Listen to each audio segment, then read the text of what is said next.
So, have you ever asked yourself this? Why do rich people make themselves so hard to reach, act like your presence doesn't matter, or snub you without a second thought, as if your future success poses absolutely no threat to them? It's not because they're evil. It's not even personal. Think about it. Their world operates on a simple, brutal law: value recognition. Listen, nobody cares about the story you tell yourself. Nobody cares about your good heart or your untapped genius.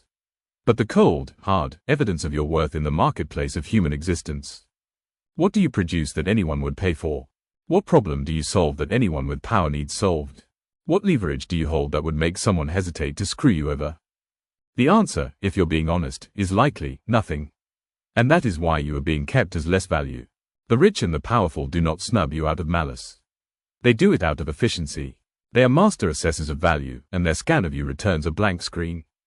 You are a liability. You are neediness and desperation wrapped in flesh, asking for a seat at a table where every chair was bought with a currency you don't possess.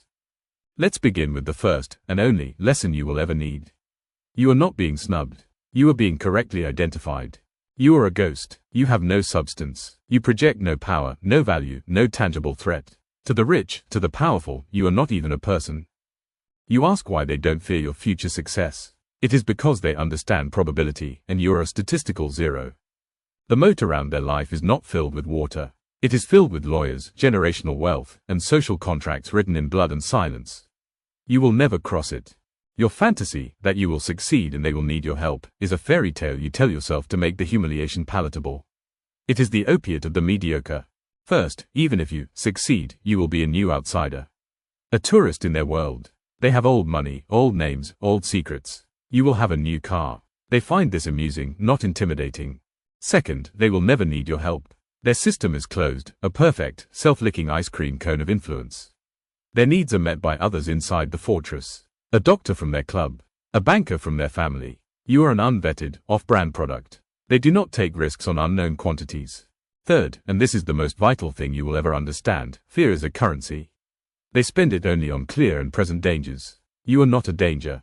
You are an irrelevance. To fear you would be a form of insanity. It would be like a lion fearing a specific blade of grass because, one day, it might be woven into a rope that could hold a snare. The lion does not think this way. Only the prey obsesses over such fragile, hypothetical chains.